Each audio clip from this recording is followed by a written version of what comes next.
Bonjour tout le monde, on est ravis de vous retrouver aujourd'hui pour ce nouveau cours de la Fondation fondamentale. Et je vais sans plus tarder passer la parole à Fabrice Bernat, que vous connaissez tous, et qui va modérer aujourd'hui la conférence de Jérôme Favreau, que vous connaissez aussi, et qui va vous présenter donc une conférence sur la prise en charge des symptômes négatifs en réhabilitation psychosociale. Et je le remercie beaucoup d'avoir accepté une nouvelle fois de nous faire une présentation. Merci Marion, bonjour à tous. Donc, effectivement, nous sommes ravis d'accueillir aujourd'hui le professeur Jérôme Favreau, que je vais présenter en quelques minutes, même si beaucoup d'entre vous le connaissent depuis longtemps déjà, de par son implication très forte dans les travaux sur le rétablissement, principalement sur les troubles psychotiques, mais pas seulement, puisqu'il s'est intéressé également aux patients avec troubles bipolaires, plus récemment aussi aux patients avec troubles du spectre autistique, et il en dira quelques mots encore en fin de conférence. Donc, Jérôme Favreau est professeur à l'Institut et à la Haute École de la Santé La Source à Lausanne, donc infirmier de formation et professeur à la Haute École spécialisée de Suisse occidentale, donc il forme les infirmiers en Suisse. Jérôme travaille depuis donc très longtemps dans le champ du rétablissement. Vous connaissez nombreux de ces programmes qu'il a soit créés lui-même, soit contribué à traduire. Et donc, dont certains que Jérôme va nous présenter là aujourd'hui dans cette présentation. Et je vous invite à consulter le site qu'il a composé qui s'appelle serétablir.net, dans lequel vous trouvez tout un ensemble d'échelles d'évaluation et puis également tous les programmes qu'il a contribué à développer. L'axe principal de ces travaux se porte sur les interventions donc, non médicamenteuses qui vont cibler des symptômes résistants dans les troubles psychotiques qui ne répondent pas donc au traitement médicamenteux. C'est le cas notamment de délire enquisté, de symptômes négatifs dont il va être question aujourd'hui, et d'autres thématiques encore. Jérôme s'est également très fortement impliqué récemment dans les travaux aussi très actuels en France, mais qu'il a porté ensuite sur les alternatives à la contention dans les services hospitaliers. Et a mis en place donc plus récemment également une formation en ligne permettant d'améliorer l'accès aux soins des patients avec troubles du spectre autistique. Et donc ça, il pourra en dire quelques mots à l'issue de cette conférence. Donc Jérôme, je vais à présent te passer la parole. Je te remercie encore d'avoir accepté cette présentation. Nous ne sommes pas dans un cycle suisse, même si la précédente présentation le mois dernier était assurée par un collègue suisse, donc Pascal Vianin, pour la remédiation. Donc toi aujourd'hui, Jérôme, et puis le mois prochain, ce sera Guido Bondolfi pour les approches basées sur la mindfulness. Donc voilà, la Suisse en force à la fin de ce programme consacré aux interventions psychosociales. Et surtout, n'hésitez pas à intervenir dans le chat pour poser vos questions, réagir au courant de cette conférence, et nous pourrons donc partager toutes ces questions à l'issue de cette présentation. Jérôme, c'est à toi. Merci. Merci Fabrice pour la présentation. Merci professeur Marion Leboyer pour l'invitation. Je suis très heureux d'être parmi vous aujourd'hui. Donc, nous allons parler de la prise en charge des symptômes négatifs en réhabilitation psychosociale. Donc, pour commencer, je déclare que je n'ai pas de conflit d'intérêts. Les symptômes négatifs restent un facteur majeur dans l'altération du fonctionnement personnel, social et professionnel. Ils conduisent à la baisse de la qualité de vie et de la satisfaction avec la vie. C'est la première plainte de l'entourage. Pourquoi mon fils, pourquoi ma fille ne se lève pas le matin? Pourquoi il ne fait pas telle ou telle activité? On a peu d'effets des traitements pharmacologiques. Et puis, c'est vrai qu'on n'a pas peu d'interventions psychosociales spécifiques qui ont été construites spécifiquement pour modifier, améliorer les symptômes négatifs. Comme on va voir, on a pas mal d'interventions qui ont montré rétrospectivement qu'elles pouvaient améliorer les symptômes négatifs, mais on a peu d'interventions qui ont été construites spécifiquement, prospectivement, qui visaient spécifiquement les symptômes négatifs. Donc, PEPS est un exemple d'une intervention qui a été construite spécifiquement pour améliorer les symptômes négatifs. J'en parlerai tout à l'heure. Donc, le problème avec les symptômes négatifs, c'est que c'est un phénomène qui est assez hétérogène. On a des symptômes négatifs qu'on appelle primaires, qui ont été déjà décrits par Kraepelin, qui ont été décrits par Bleuler, qui sont intrinsèques à la maladie, qui sont plus stables et difficilement traitables.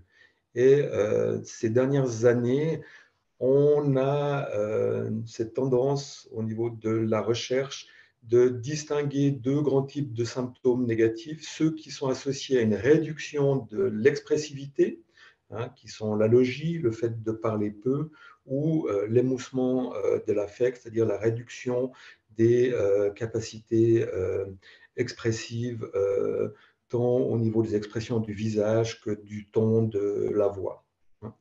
Et puis, un autre sous-syndrome, c'est le syndrome d'expérience diminuée, qui est composé de l'anédonie, cette difficulté d'anticiper et d'éprouver du plaisir, les troubles de la volonté, la réduction des comportements dirigés vers des buts et le retrait social. Et puis, ce qui vient vraiment compliquer le tableau, ça a été décrit depuis longtemps, c'est que les symptômes négatifs peuvent être aussi secondaires aux symptômes positifs. Hein. Quelqu'un peut être en retrait social parce qu'il a des idées de persécution.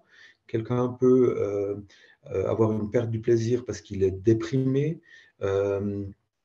Quelqu'un peut avoir une baisse de l'expressivité à cause des effets secondaires des neuroleptiques. Mais alors, la déprivation sociale est moins une question d'actualité, mais Wing avait montré que les symptômes négatifs étaient directement inversement corrélés au nombre de possessions que les gens avaient dans les asiles, c'est-à-dire que moins ils avaient de possessions personnelles, plus ils avaient de symptômes négatifs. Les abus de substances sont impliqués aussi dans les symptômes négatifs. L'anédonie peut même être un prédicteur de rechute par rapport aux abus de substances. Donc ces symptômes négatifs secondaires sont plus fréquents, ils touchent plus de 50% des patients, ils sont transitoires, plus facilement traitables si on traite directement la cause. Alors, le problème est sorti cette année, donc les guidelines de l'Association européenne de psychiatrie qui donne les conseils pour le suivi des symptômes négatifs. Ce qu'on peut dire, un des problèmes avec les symptômes négatifs, c'est en effet qu'ils sont très hétérogènes, que les différentes échelles utilisées conduisent à des tailles d'effets différentes. Les interventions sont très hétérogènes en termes de durée et très variables. Et puis, un des problèmes qu'on a, c'est que les effets sont souvent mesurés à court terme. Donc, dans le guideline de l'European Psychiatric Association, une des interventions qui arrive avec le meilleur grade, un grade B, c'est l'entraînement des habiletés sociales. L'entraînement des habiletés sociales était une intervention vraiment très utilisée jusqu'en 2002 au niveau mondial. Puis là, il y a eu un grand coup de frein qui a été provoqué par la méta-analyse de Pilling, qui montrait que l'entraînement des habiletés sociales n'était pas efficace pour la schizophrénie. Moi-même, dans la clinique, j'ai vu tout d'un coup une baisse des prescriptions pour les groupes d'entraînement des habiletés sociales que j'avais à l'époque, ce qui pose problème parce que cette méta-analyse a été quand même pas mal critiquée. Il y avait des biais de sélection importants. Un certain nombre d'études positives n'avaient pas été incluses. Mais bref, ça a conduit à un désintérêt pour l'entraînement des habiletés sociales qui réapparaît maintenant suite à l'étude de la méta-analyse de Turner et collaborateurs qui montrent que l'entraînement des habiletés sociales est une approche qui améliore les symptômes négatifs. Donc, pour rappel, l'entraînement des habiletés sociales, c'est des interventions hautement structurées qui visent à améliorer les performances des patients, les entraînements spécifiquement sur des objectifs à long terme qui peuvent d'apprendre à gérer le traitement neuroleptique, à apprendre à se faire des amis, à diriger une conversation, apprendre à courtiser. Vous voyez que c'est une intervention qui est très structurée. Ces dernières années, les innovations ont surtout été d'intégrer davantage une formation des patients à la cognition sociale. Et puis, une chose très particulière quand vous assistez à des groupes d'entraînement des habiletés sociales, c'est qu'on est vraiment très centré sur ce qui fonctionne. Donc, c'est plus une approche de médecine chinoise. Donc, on se centre vraiment sur les ressources des patients. Et puis, on soutient toutes les approximations successives qui vont vers les buts désirés, établis avec les patients. On utilise des stratégies comme la démonstration. On va même toujours montrer une habileté que le patient veut apprendre avant qu'il la joue lui-même pour avoir un apprentissage qui soit le plus proche d'un apprentissage sans erreur. Ensuite, le patient va faire sa performance. Et puis, une fois qu'il aura fait sa performance, si elle est OK, on va prescrire la tâche pour la séance suivante. La séance suivante, on va regarder si la tâche est accomplie. Si elle l'est, on passe à l'objectif à court terme suivant. Sinon, on va faire de la résolution de problèmes. On va répéter la tâche entraînée. On peut modifier les buts. Donc, une des questions qui a été souvent posée, c'est pourquoi l'entraînement des habiletés sociales marche. Vous voyez que déjà, Weinberger, en 1987, était vraiment très surpris et essayait d'expliquer pourquoi l'entraînement des habiletés sociales fonctionne, probablement parce que c'est une intervention qui contourne les déficits neuropsychologiques, contourne les déficits de mémoire en utilisant des stratégies d'apprentissage sans erreur, en utilisant beaucoup la démonstration. Donc ça repose davantage sur la mémoire procédurale. Comme vous le savez, cette mémoire est quand même relativement épargnée dans la schizophrénie par rapport à la mémoire verbale, par exemple. Par rapport au déficit d'attention, vous aurez une répétition de l'information, on utilise des posters, on utilise des techniques multimédia, on présente les habiletés par vidéo. On va utiliser des méthodes de résolution de problèmes qui sont intégrées dans l'entraînement, qui vont contourner les déficits des fonctions exécutives. Et puis, ce que soulignait Weinberger, c'est que l'entraînement des habiletés sociales est une intervention hautement prévisible pour les patients, donc extrêmement peu stressante. Et ça, quand vous créez un groupe d'entraînement des habiletés sociales, vous voyez qu'à la 5e ou 6e séance, les patients savent exactement où ils doivent s'asseoir, comment ça va se dérouler. J'ai même réalisé des films avec des patients qui expliquent ce que c'est l'entraînement des habiletés sociales et c'était toujours très intelligible parce qu'ils comprenaient vraiment bien qu'est-ce qui se passait pour eux et l'utilité que ça pouvait avoir pour eux. Donc, on va entraîner, par exemple, un patient à rapporter un effet secondaire à son psychiatre. Ça peut être un objectif à court terme. Donc, les consignes qu'on va lui donner, c'est important de décrire l'effet secondaire, sa durée, de dire comment ça interfère avec le fonctionnement, demander spécifiquement de l'aide et poser des questions éventuelles sur la nouvelle prescription.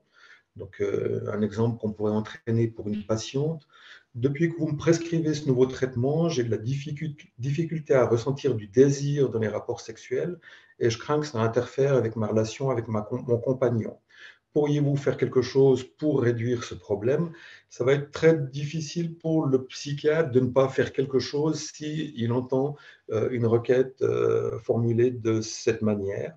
Il va probablement modifier la prescription de neuroleptique et puis on va apprendre à la patiente à poser la question suivante: quels sont les effets secondaires de ce nouveau traitement? Vous pouvez, pour un patient qui veut apprendre à courtiser, c'est un autre petit exemple concret. Donc, comment est-ce qu'on fait pour dévoiler qu'on souffre d'un trouble psychiatrique à la personne dont on est amoureux, hein?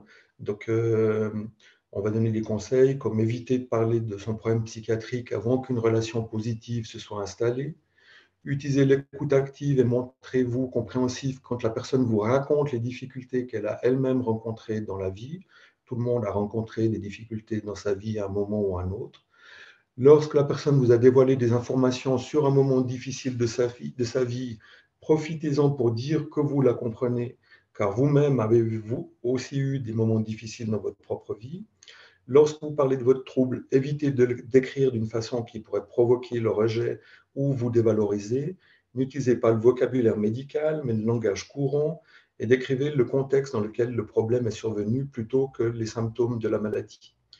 Expliquez que le problème est sous votre contrôle. Donc là, vous voyez très concrètement comment fonctionne l'entraînement des habiletés sociales. C'est vrai que alors, les programmes qui sont actuellement disponibles sur le marché ont été freinés. Donc, c'est des programmes plutôt qui ont été construits dans les années 90.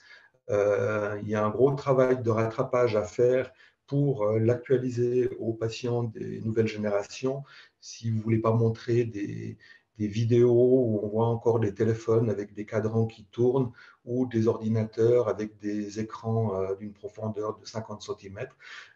Donc, on est obligé de retourner le matériel et puis d'adapter aussi le matériel au langage des patients actuels qui a pas mal changé. Et puis, à la relation thérapeutique aussi qui a beaucoup changé. Quand on regarde les vidéos des années 90, même si on se sentait à l'époque très moderne, on s'aperçoit qu'on était encore très paternaliste avec les patients. La remédiation cognitive, elle a obtenu un grade C dans les conseils de l'association européenne.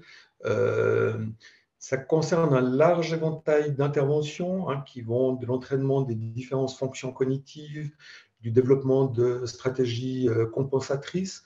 Je pense que Pascal vous en a bien parlé la dernière fois lors du dernier cours.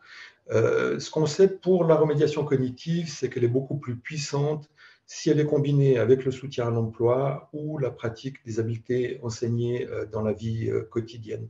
Donc, la remédiation cognitive ne devrait jamais se pratiquer seule en tant que telle, parce que vous musclez le cerveau, mais vous ne faites pas le réel travail qui consiste ensuite à adapter ce qu'on a appris dans la vie de tous les jours.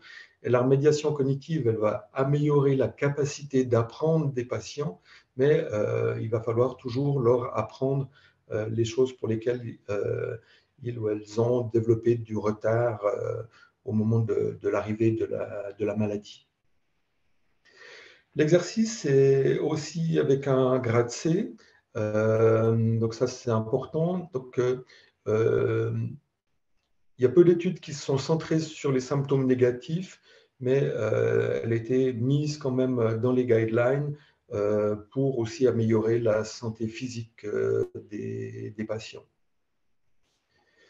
Les autres recommandations de l'association européenne, c'est trois interventions c'est deux interventions qui ont obtenu un grade D parce qu'il y a un manque de preuves spécifiques pour les symptômes négatifs, mais qui ont quand même été mis en B parce qu'elles sont essentielles. Donc, on doit avoir des équipes mobiles qui favorisent l'accès aux soins avec un seuil bas dans cet accès aux soins. Donc, on doit aller chercher les patients là où ils sont, quand ils ont des symptômes négatifs. Il y a beaucoup de patients qui restent enfermés chez eux ou dans leur famille. Et si on les laisse trop longtemps, ils prennent vraiment beaucoup de retard dans leur développement personnel. Et ça peut être ensuite très coûteux de les rattraper. Et puis, aussi pour favoriser des interventions de réadaptation telles que le soutien à l'emploi et au logement. Par rapport au soutien à l'emploi, ce qu'on sait dans cette étude de Wallström et collaborateurs, ils ont montré que le fait de travailler lui-même a un effet positif sur les symptômes négatifs. Hein. Donc, vous voyez le premier point dans le cercle à gauche, c'est la ligne de base. Ensuite, une amélioration pour les patients qui ont eu moins de 6 mois de travail. Et le deuxième point pour les patients qui ont eu plus de 6 mois de travail. Donc ça, c'est important de voir ça et de valoriser des programmes de soutien à l'emploi. La musicothérapie, c'est-à-dire que Tania Lecomte qui me demande un chapitre de livre sur les traitements des symptômes négatifs, là, pour son manuel de réhabilitation psychosociale. Elle veut absolument que je mette la musicothérapie, mais en regardant la grande méta-analyse de Gerrit Seger, ce qu'on voit, c'est que les études qui montrent un effet spécifique sur les symptômes négatifs sont des études à très court terme et puis qui sont essentiellement été effectuées avec des patients hospitalisés en Chine ou en Iran, et puis que c'est difficilement généralisable à l'Europe, surtout que le traitement habituel probablement peut aussi être très différent des traitements habituels qu'on donne et auxquels nos patients accèdent en Europe. Donc le groupe de l'Association européenne de psychiatrie a, pour ces raisons-là, pas mis la musicothérapie dans les recommandations. Avec PEPS, on s'est intéressé surtout au syndrome d'expérience diminuée, c'est-à-dire les déficits au niveau du plaisir et de la motivation. Pourquoi on a choisi ce syndrome? C'est parce qu'il a un moins bon pronostic que le syndrome d'expression diminuée, qu'il est associé à une moins bonne qualité de vie, qu'il est associé à une durée de psychose non traitée plus longue, qu'il est associé aussi à des facteurs génétiques plus lourds, hein, puisque c'est souvent associé à une histoire familiale de schizophrénie, et puis aussi avec un statut professionnel moins élevé au premier épisode psychotique. Donc, ce programme s'est construit en plusieurs étapes. Ça a commencé, donc, les choses ont pu être opérationnalisées quand même grâce aux travaux de David Garr, qui est un psychologue de San Francisco, qui travaille avec Krings et Germans à San Francisco, et qui, dans sa thèse, avait montré que les personnes atteintes de schizophrénie n'avaient pas un déficit du plaisir sur le moment, mais plutôt un déficit du plaisir anticipé, en fait, qu'ils avaient de la difficulté à se projeter dans l'avenir. Quand j'étais tombé sur cet article, je l'avais écrit très rapidement, ça me donnait plein d'idées, je lui ai demandé si je pouvais traduire son échelle, et puis on a commencé à tester sur des patients qui étaient très déficitaires, de les entraîner pas à avoir du plaisir, mais à anticiper le plaisir. Et puis ce qui nous a surpris, c'est qu'on a vu que ça permettait d'engager les patients dans des nouvelles activités. Et donc ensuite, on s'est vraiment intéressé à ce modèle d'expérience temporelle du plaisir. Donc, qui dit que quand on va avoir un comportement dirigé vers un but, on doit avoir une intention d'aller vers ce but, et puis que cette intention, elle existe dans notre mémoire. Donc, la première chose qui va nous poser problème, c'est comment un patient va s'engager dans un comportement s'il ne voit pas le bénéfice et le plaisir que ce comportement pourrait avoir, que ce soit des comportements à très court terme, comme téléphoner à un ami ou faire la queue à un self pour avoir une salade. Donc, un des premiers ingrédients qu'on a mis dans le programme émotion positive pour la schizophrénie, c'est anticiper le plaisir. En principe, dans le plaisir sur le moment, dans toutes les études in vivo, on ne voit pas de différence entre les personnes atteintes de schizophrénie et les personnes qui n'ont pas de schizophrénie. En revanche, si quand les personnes ont du plaisir, elles sont distraites, ben, elles ont une difficulté à maintenir le plaisir. Et par rapport au maintien du plaisir, ce qu'on a trouvé dans la littérature qui pouvait poser problème dans la schizophrénie, vous savez que quand vous avez du plaisir et que vous exprimez ce plaisir, ça va augmenter votre plaisir, hein. Tous les supporters de football le savent et l'utilisent massivement. Et puis, le fait de savourer le plaisir va aussi augmenter le plaisir. Savourer, ça veut dire de devenir conscient qu'on a un moment agréable. Et chez tout le monde, ça va améliorer le plaisir. Et les études montrent que les patients qui ont des évolutions plus chroniques ont une difficulté de savourer. Vous voyez tous le patient qui fume sa cigarette en 3 bouffées ou qui boit son café en 1 gorgée. Vous l'avez tous rencontré dans des hôpitaux pour les patients avec des patients plus chroniques. Donc, ça va être important pour éviter ces évolutions-là, d'entraîner les patients à savourer. Et puis, attendez, je remonte. Et puis, vraiment une chose qui est importante, c'est qu'on doit vraiment enrichir la mémoire des patients. C'est plus compliqué puisqu'ils peuvent avoir des déficits de la mémoire. Donc, on va essayer de raviver le plaisir. Et une des manières de raviver le plaisir, c'est de raconter les moments agréables que vous avez eus à vos proches, aux gens que vous aimez. Et si vous l'avez fait récemment, vous voyez tout à fait que ça ravive le fait de raconter vos dernières vacances ou de raconter une dernière fête de famille ou un progrès de vos enfants.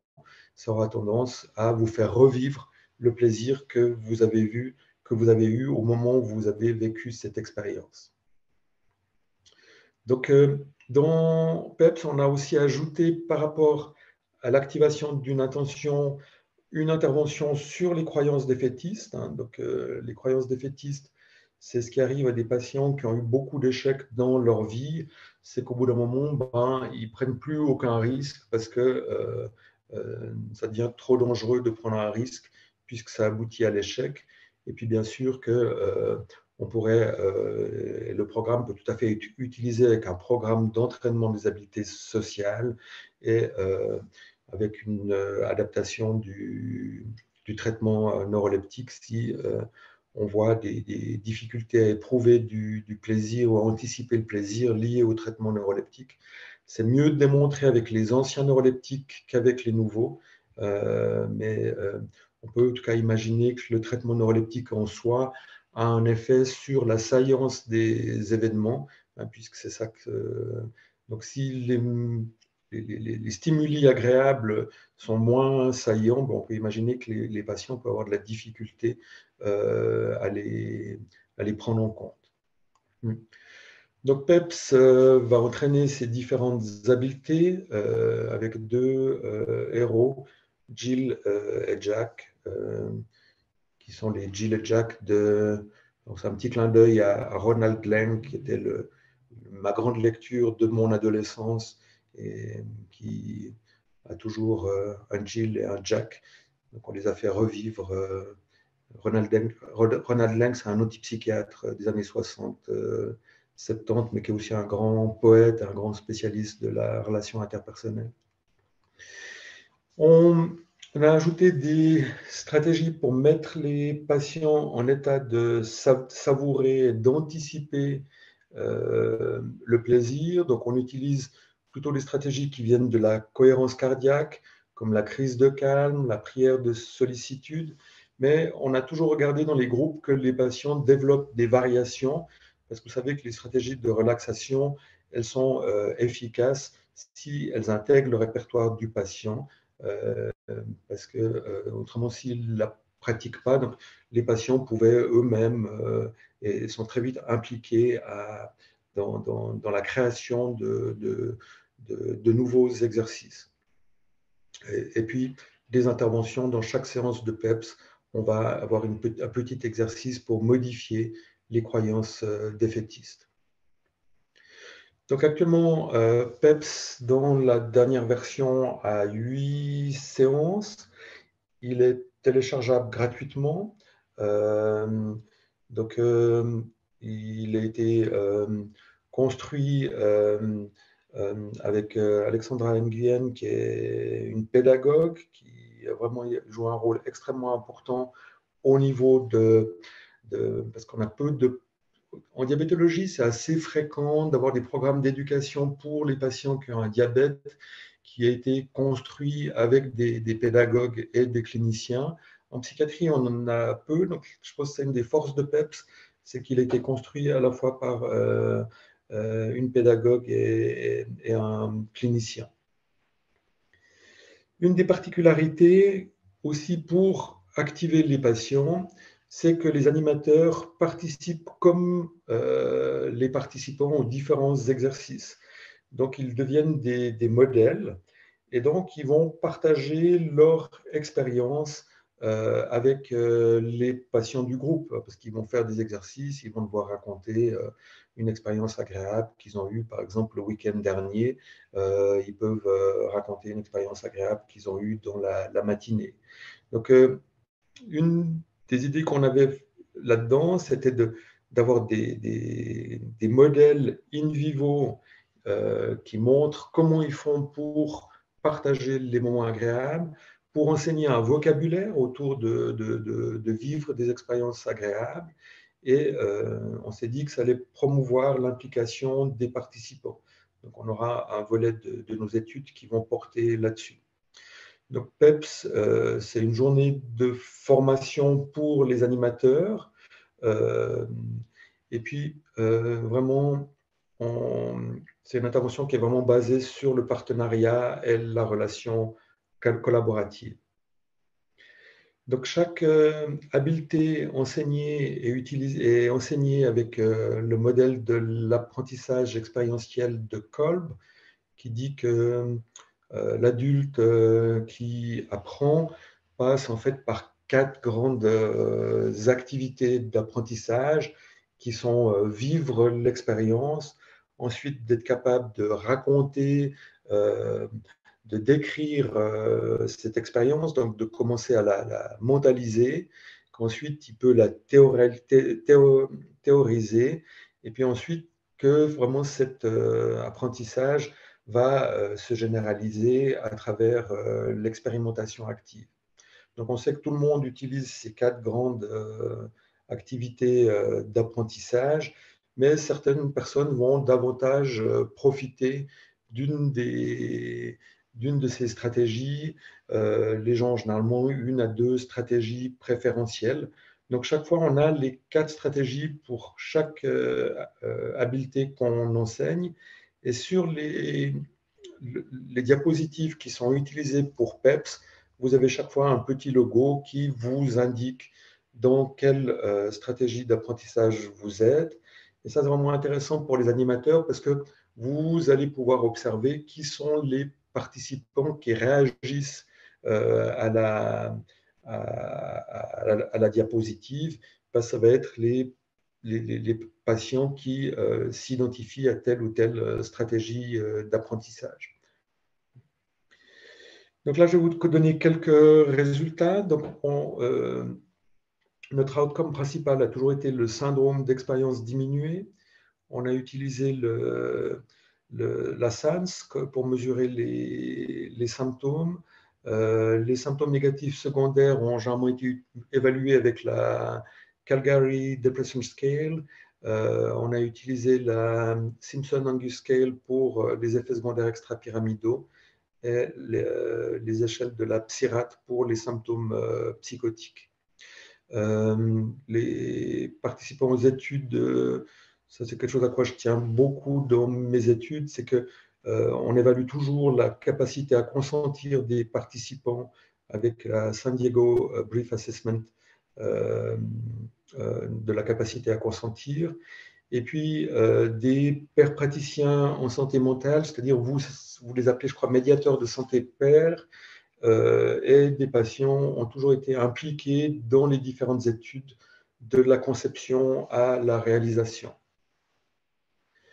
Donc, on a eu une première étude pilote qui avait inclus 31 patients et qui montrait que les symptômes qui étaient améliorés par PEPS étaient l'anédonie et l'apathie, alors que les symptômes du syndrome d'expression diminuée n'étaient pas modifiés par l'intervention. Donc, on voit des modifications quand même relativement importantes avec seulement 8 heures d'entraînement.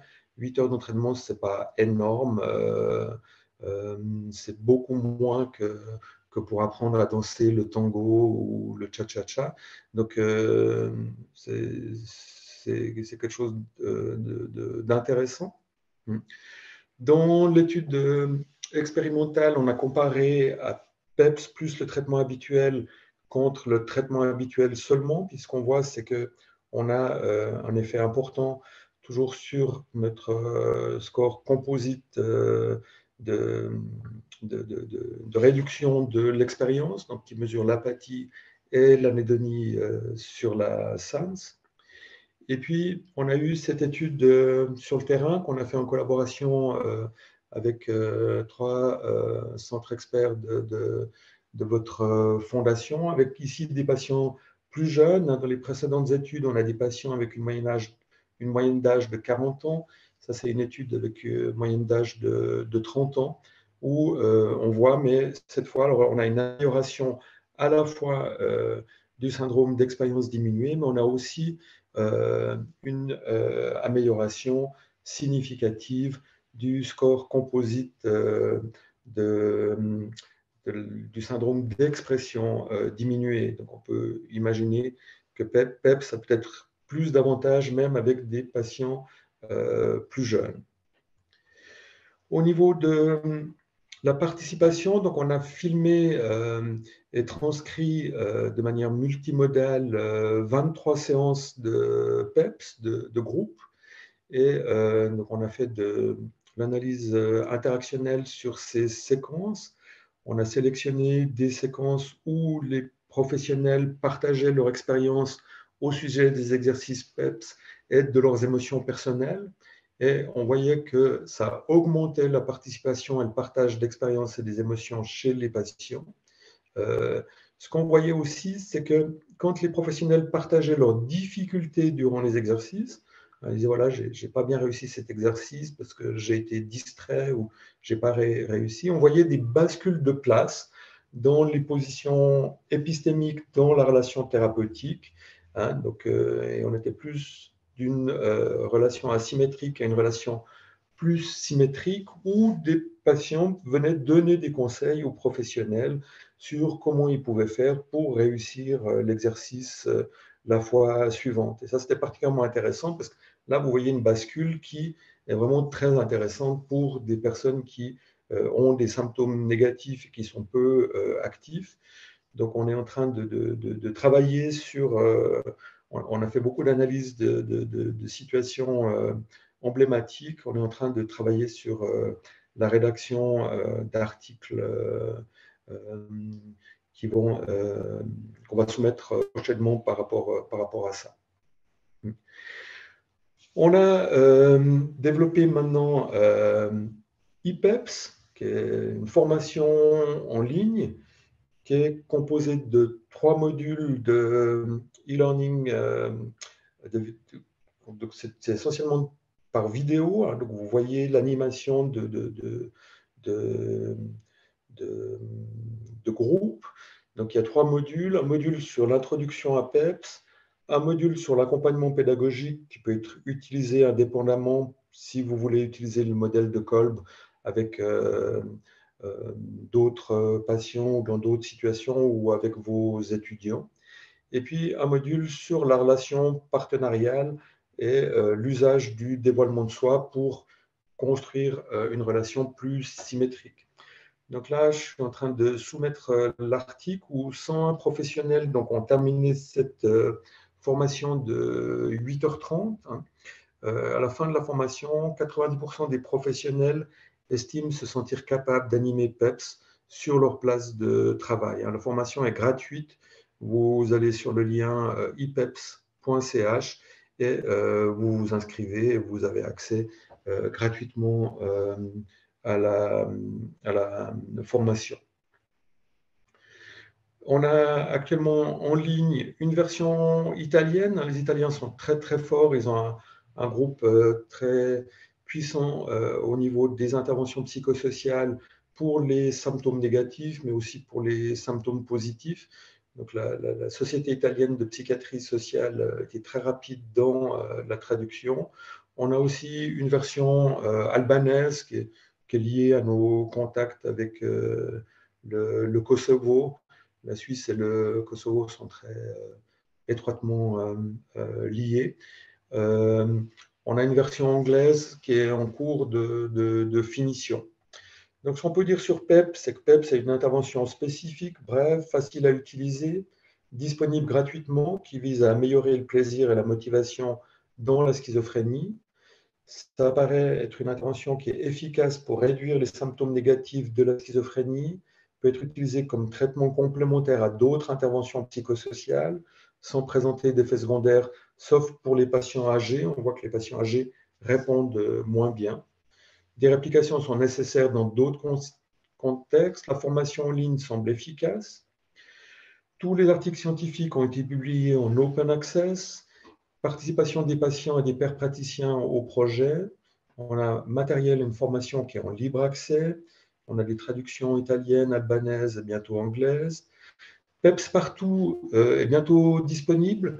Avec 3 patients, on a fait PEPS Partout. Donc, c'est comment on peut utiliser PEPS, si vous voulez, au pied du lit du patient. Donc, en psychiatrie, on n'est pas au pied du lit du patient, mais on peut avoir de la difficulté à réveiller un patient le matin. Donc, il y a des exercices sur qui montrent comment est-ce qu'on fait en utilisant des habiletés PEPS pour aider quelqu'un à se lever de son lit le matin ou savourer son repas pendant le repas à l'hôpital. Donc, une des choses qu'on nous a reproché, c'est de ne pas avoir utilisé la Brief Negative Symptom Scales ou le Clinical Assessment Interview for Negative Symptoms. Donc, les prochaines études devraient utiliser ça. C'est vrai que quand on a soumis au Fonds national suisse de la recherche scientifique, ces échelles n'étaient pas encore disponibles en français. Maintenant, elles le sont. Donc, il n'y aurait plus d'excuses pour ne pas les utiliser. Au niveau de la conclusion générale, donc la recherche sur les traitements psychosociaux des symptômes négatifs est complexe, car il s'agit de symptômes très hétérogènes. C'est très difficile. Puis si vous lisez dans European Psychiatry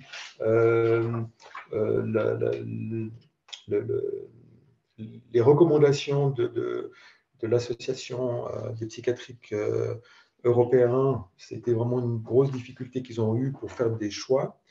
C'est vrai qu'un des avantages, c'est qu'on a aussi maintenant un consensus sur les outils de mesure. Et ça, c'est vraiment une avancée pour la recherche parce qu'on a en effet des tailles d'effets différents en fonction des échelles qu'on utilisait. Les cliniciens devraient être mieux formés à la lecture des méta-analyses qui peuvent faire la pluie et le beau temps. La méta-analyse de Peeling a vraiment été un problème qui a mis un coup de frein sur le développement pour l'entraînement des habiletés sociales. Et puis, les interventions psychosociales sont disponibles, mais doivent être remises à jour régulièrement. Je vous remercie de votre attention et vous rejoins pour la discussion et les questions.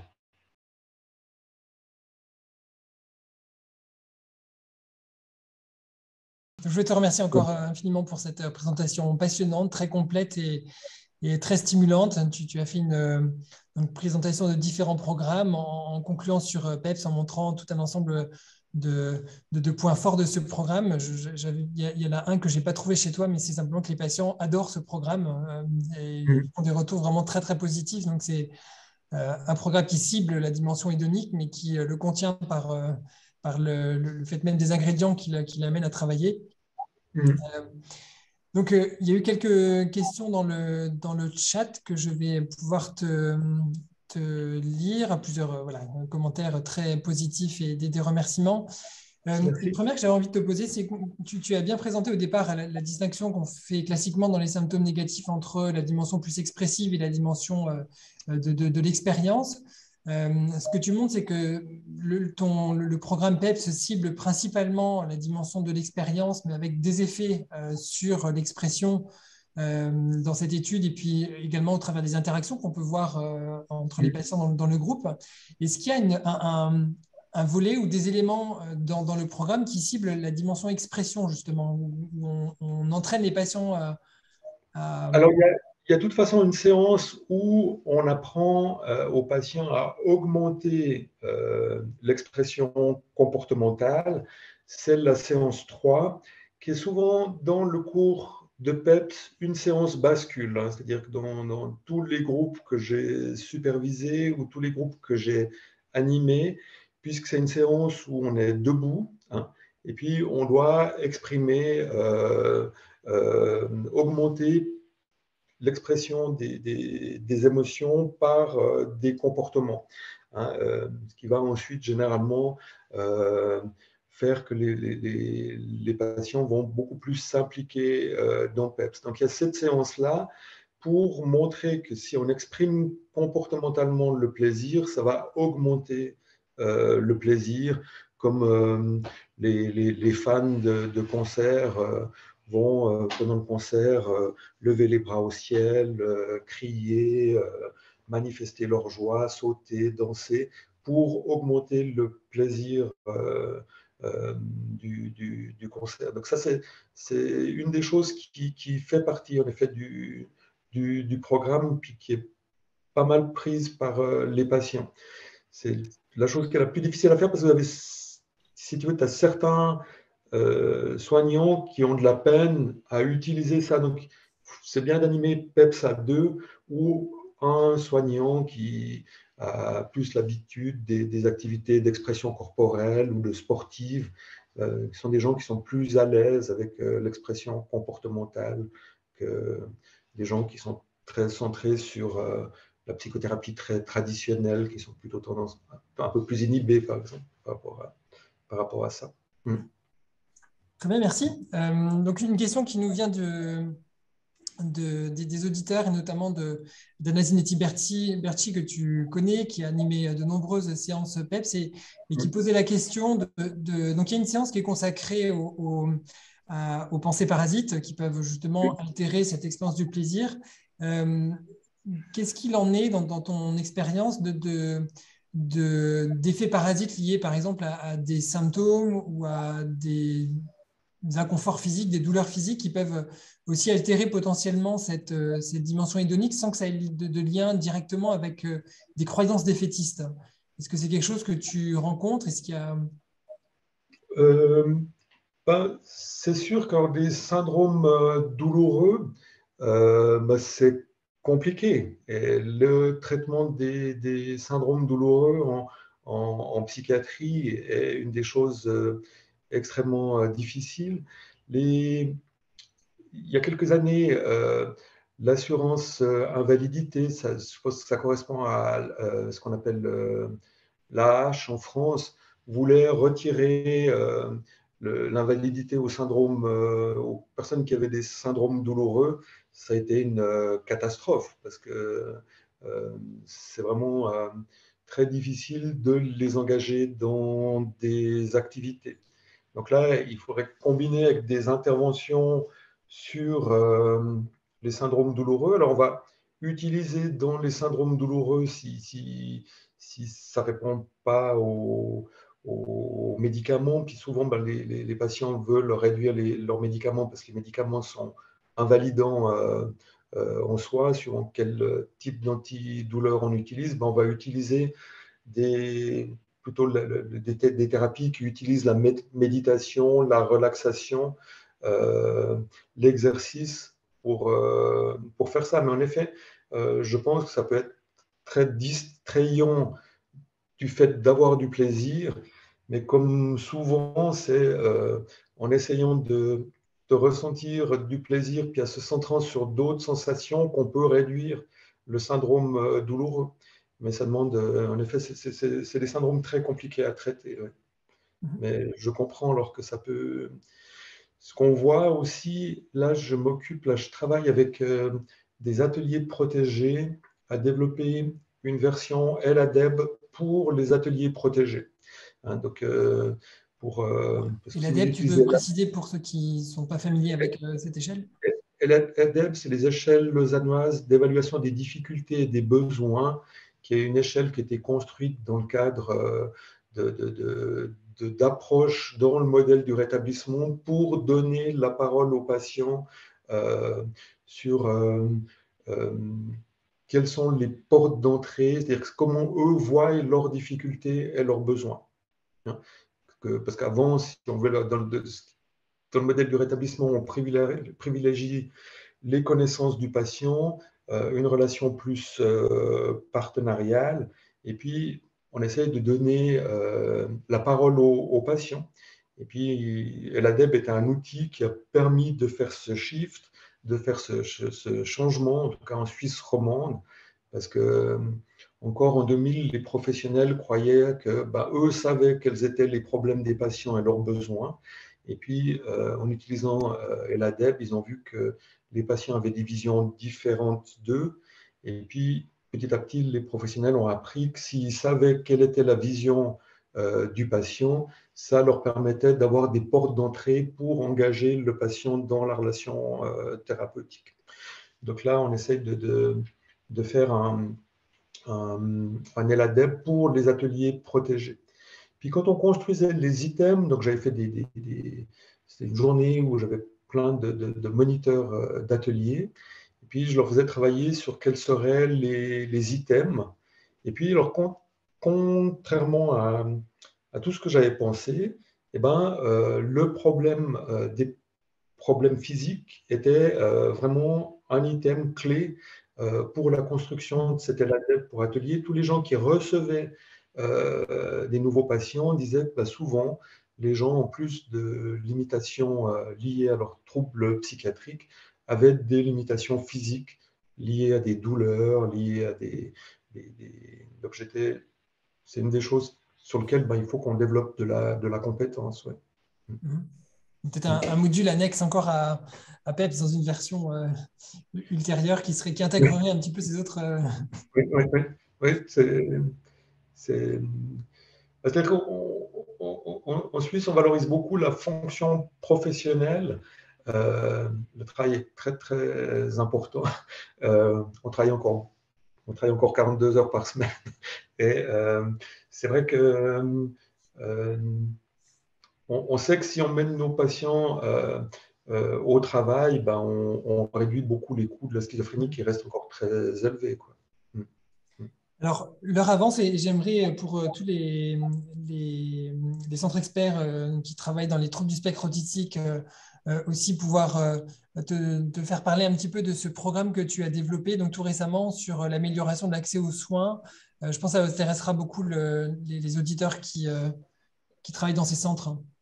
Alors là, on est en train de finaliser. Si vous êtes intéressé, vous m'envoyez un mail et puis il y a juste un questionnaire à remplir parce qu'on est en train d'évaluer une formation en ligne avant de la rendre disponible. Ça s'appelle ici TSA, ça veut dire ici tous sont accueillis. Hein, donc on a joué sur le trouble du spectre de l'autisme.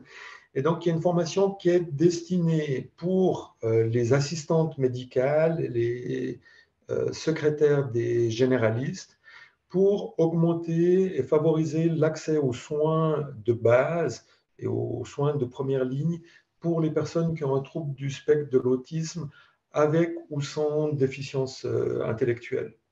L'intérêt de cette formation, c'est qu'elle a été construite avec l'association des autistes autonomes, donc qui est une association de personnes qui ont des troubles du spectre de l'autisme mais sans déficit intellectuel, et avec l'association des proches de personnes qui ont un trouble du spectre. Donc, il y a 3 modules. Un module qui explique quels sont les problèmes d'accès aux soins et puis qu'est-ce qu'il faut savoir sur l'autisme. Alors, je pense que les gens des centres experts n'ont aucun problème avec ça. Mais un deuxième module qui montre différentes étapes dans le processus de consultation, donc de comment on prépare la consultation avec l'assistante médicale. On sait que si une consultation est préparée, ben, ça permet aux personnes qui ont un trouble du spectre, s'ils peuvent visiter la consultation avant, s'ils peuvent avoir des photographies du généraliste, de la secrétaire médicale, de la salle où on va leur faire une prise de sang, où on leur explique à l'avance comment va se passer la prise de sang et l'auscultation, même avec on a travaillé avec une hygiéniste dentaire qui faisait visiter aux patients qui avaient un trouble du spectre de l'autisme, mais là, une déficience intellectuelle, le cabinet dentaire dans les jours qui précédaient la consultation dentaire. Et ils ont réduit de plus de 60% les anesthésies pour des personnes avec des troubles du spectre de l'autisme et des problèmes dentaires. Donc, c'est vraiment ça qu'on aimerait essayer de faire. Donc, c'est une formation relativement brève parce qu'on sait que les généralistes ont très peu de temps, que les secrétaires médicales, les assistantes médicales n'ont aussi pas beaucoup de temps. Elles s'occupent beaucoup, elles répondent énormément au téléphone et tout. Mais on s'est dit, si on fait des petites séquences courtes, entre deux téléphones, on a le temps de regarder. Et puis, un troisième module qui est plus des ressources pour les gens qui veulent aller plus loin dans le domaine de l'autisme. On a aussi dans ce projet construit des lignes particulières pour les tests pour le Covid et pour la vaccination Covid. Parce que dans les centres médicaux, on a vu que c'était extrêmement compliqué, embrouillant pour les patients autistes. On a envoyé des patients de ACUB, donc Association des autistes autonomes, faire des expériences. Ils se sont perdus dans les centres hospitaliers. Donc là, on a réussi à faire des lignes fléchées d'une couleur qui permet à une personne qui est autiste, on a pu faire des cartes que les soignants ont sur eux et puis faire entrer les personnes autistes dans les populations vulnérables, dans les centres de consultation pour personnes vulnérables. Donc, on essaie de mettre un peu de compétences là, mais ensuite, si on pouvait l'avoir sur l'ensemble des généralistes et des médecins de première ligne, parce qu'on serait intéressé aussi d'avoir des gynécologues qui sont intéressés, on serait aussi intéressé d'avoir des ORL, toutes sortes d'autres spécialités seraient intéressées, mais pour identifier les problèmes avant que ce soit les oncologues qui voient les patients avec un trouble du spectre de l'autisme. C'est un peu ça l'idée de ce projet. Très bien, merci beaucoup. Et donc, tu pourras nous donner les références et on les diffusera à l'ensemble du réseau. Et je pense que ça intéressera beaucoup de monde. Et en tout cas, merci pour toute ton implication et pour tous ces développements, cette créativité que tu mets donc, au service des patients. Oui, merci. C'est aussi fondamental pour ce que vous faites. C'est-à-dire que c'est vraiment une idée extraordinaire. Ça, vous avez réussi à le faire en France. Je ne suis pas sûr qu'on arrive à le faire en Suisse.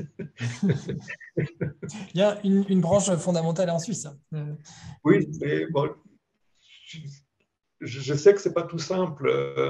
Parce que nous, avec notre fonctionnement très décentralisé, c'est très, très particulier de créer des collaborations plus larges. Puis ça, je suis vraiment, vraiment passionné et intéressé de ce qui se passe en France.